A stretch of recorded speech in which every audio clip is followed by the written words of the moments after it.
কোম্পানির washing machine দুইটা, পুরা বিল্ডিং এর জন্য দুইটা ওয়াশিং মেশিন দিছে।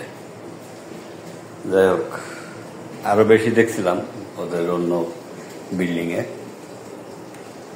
তো প্রথমে আমি যেটা করছিলাম সেটা হচ্ছে, আমার কাছে ওয়াশিং পাউডার, ডিটারজেন্ট পাউডার খুব বেশি ছিল না, তো কাছাকাছির জন্য পর্যাপ্ত ছিল না। তো প্রথমে হচ্ছে এটা পানির লাইন দিলাম, এটা পানির পাইপ, ঠান্ডা পানি অবশ্যই। এখানে লেখা আছে do not connect to the hot water supply. পানি দিলাম, পানি দিয়ে ডিটারজেন্ট পাউডার দিলাম, দেওয়ার পরে কাপড়ও দিয়ে দিলাম, দিয়ে দেওয়ার পরে এটা ঢেকে দিলাম যাতে পানিটা উপরের দিকে উঠে না আসে। এবার হচ্ছে এটা হেভিতে ছিল, নর্মাল করছি। কাপড় একটু মোটা কাপড় হলে বা বেশি হলে হেভিতে দিতে হবে, নর্মালই দিলাম। এরপর টাইমার, এখানে আপনি সাধারণত আমি অনেক দিনের ময়লা কাপড় ছিল 9 দিছিলাম, এত বেশি দেওয়া লাগে না, 3-6-এর মধ্যে থাকলে হয়। এখন মোটামুটি আমার কাপড় অলরেডি ধোয়া হয়ে গেছে। এখন আবার মানে ভালো পানি দিয়ে আবার ধুয়ে নিচ্ছি। তো 3-এ দিলাম।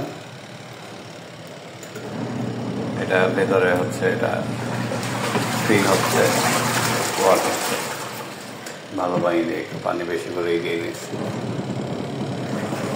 এরপরে এটা হচ্ছে ওয়াশ হয়েছে, এদিকে থাকা অবস্থায় এটা ওয়াশ হবে। আর এটা যখন এই মাথাটা এখানে চলে দিবেন, পানিটা ড্রেন হবে, মানে পানিটা বের হয়ে যাবে। ভেতরে পানি বের হওয়ার পাইপ আছে, লাইন আছে, এদিক দিয়ে পানিটা এদিক দিয়ে ওইখানে চলে যাবে, ড্রেনে চলে যাবে, পানিটা ড্রেন হবে। এই হচ্ছে বিষয়। আমার এখন ড্রেন করার দরকার নেই, পানিটা থাকুক। আর এটা হচ্ছে স্পিন টাইমার, এটার স্পিন হবে। এটা হচ্ছে কাপড়টা, আমরা যে কাপড় চিপড়ানি দেই শুকানো, মানে পানি ঝরানোর জন্য, তো ওইটা না করে এইখানে হচ্ছে আপনি কাপড় রেখে এটা আটকে দিয়ে এরপরে হচ্ছে এটা আপনার টাইম মতো ঘুরিয়ে দিলে এটা হচ্ছে কাপড়টা, এটা ঘুরবে, ঘুরে ঘুরে আপনার কাপড়টা পানি ঝরিয়ে দিবে। তখন এটা আস্তে আস্তে পেছনের দিকে এসে জিরোতে যখন হবে তখন এটা বন্ধ হয়ে যাবে। আর এটাও যখন জিরোতে আসবে এটাও বন্ধ হয়ে যাবে। ক্রিটিক্যাল কোনো কিছু না, সিম্পল। যারা নতুন বিদেশে আসছেন, প্রবাসী, তাদের জন্য অনেকে ইউজ করতে ভয় পায়, বা অনেক কোম্পানির লোক অনেক কিছু মনে করে। কোম্পানির ঊর্ধ্বতন কর্মকর্তা বা মোদিরা মনে করে যে এরা নষ্ট করে ফেলবে, এরা ইউজ করতে যায় না, এই জন্য অনেক দিন পর্যন্ত দেয়নি। আমার 10-11 মাসের অভিজ্ঞতা এই কোম্পানিতে এসে। ওদের বিল্ডিংয়ে সারিবদ্ধভাবে সাজানো ছিল অনেকগুলো ওয়াশিং মেশিন, দেয়নি, আগে পরে চাওয়া হয়েছিল। নতুন বিল্ডিংয়ে আসার পরে এই দুইটা এই উপরতলায় দিয়েছে। এটা দিয়ে আজকে আমি ওয়াশ করলাম আর কি। পানি এখন, এটা পানির লাইন বন্ধ, এই যেটা ছাড়া পানি পড়ে এটা বন্ধ, এটা নর্মালে আছে, এটা জিরোতে চলে আসছে। কারণ আমি ড্রেনে দিয়েছি, পানিটা নেমে যাচ্ছে, এদিক দিয়ে পানিটা চলে আসছে, ড্রেন হচ্ছে পানি। জটিল কিছু না, সিম্পল। এখন এই কাপড়গুলো আমি হচ্ছে এইটাতে দিব পানি ঝরানোর জন্য বা চিপড়ানোর জন্য। এটার মধ্যেও ময়লা আছে, একটু চুল টুল পরিষ্কার করে নিতে হবে। তার জন্য আমাকে একটু মোটামুটি এটা একটু পরিষ্কার করে নিয়েছি। এখন কাপড়গুলো দিয়ে দিব।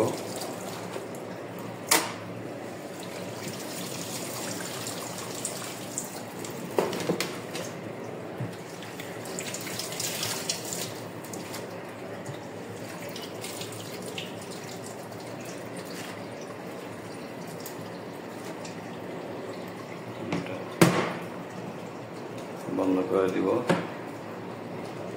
স্পিনে দিব।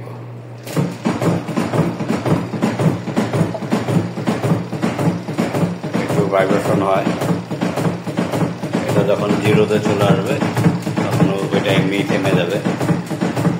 এটা জিরোতে চলে আসলে তখন এমনি থেমে যাবে, তখন এটা ওপেন করে দিব, তখন কাপড় বের করে ফেলবো। এটা এখন জিরো হয়ে গেছে, এখন কাপড় বের করবো একটা একটা করে। পানি অনেকটাই শুকিয়ে গেছে, যদিও আরো পানি আছে, তবে বেশি সময় নিয়ে করতে হলে 3 বা 4 এরকম দিতে হবে। আর কাপড় বেশি তো, এই জন্য প্রয়োজন আর একটু দিয়ে দেখতে পারি। তবে এভাবে বের করে ফেললে চলবে। আর এদেশের যে রোদের যে প্রখরতা শুকিয়ে যাবে, কাপড় শুকোতে সময় লাগবে না।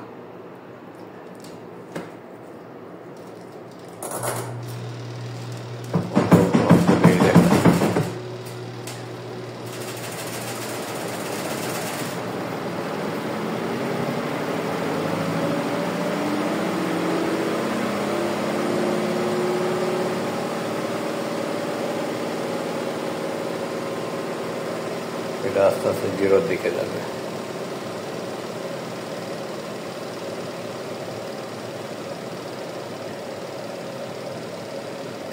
স্পিন হলে এটা ঘুরলেই কাপড়ের পানিগুলো ঝরে যায়।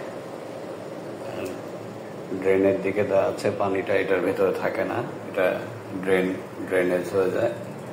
আর এখানে এগুলো পরিষ্কার রাখতে হয়, ব্যবহার করলে এগুলো পরিষ্কার রাখতে হয়, ধুয়ে রাখতে হয়। আমি পানি দিয়ে এটা ড্রেন করে দিয়েছি, এই পানিটা এইভাবে ছাড়লে পানিটা আসবে। আর ড্রেনে দেওয়া আছে, এভাবে করলে ওয়াশ হয়ে গেল, পানি বন্ধ করে দিলাম, আমার প্রয়োজন নেই। এখন হচ্ছে আমি এটা ঢাকনা লাগিয়ে রাখবো।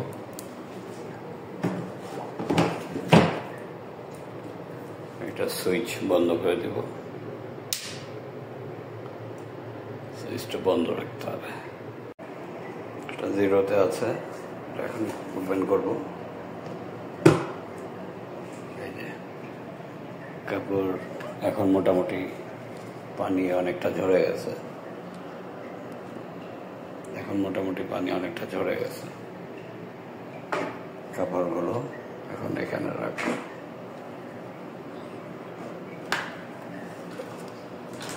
জাস্ট সিম্পলি পরিশ্রমটা কম হলো, কাছাকাছি ঝামেলা। তবে কাপড় ছিঁড়ে যাওয়ার সম্ভাবনা বেশি থাকে বেশিক্ষণ রাখলে বা বেশি ওয়াশ করলে।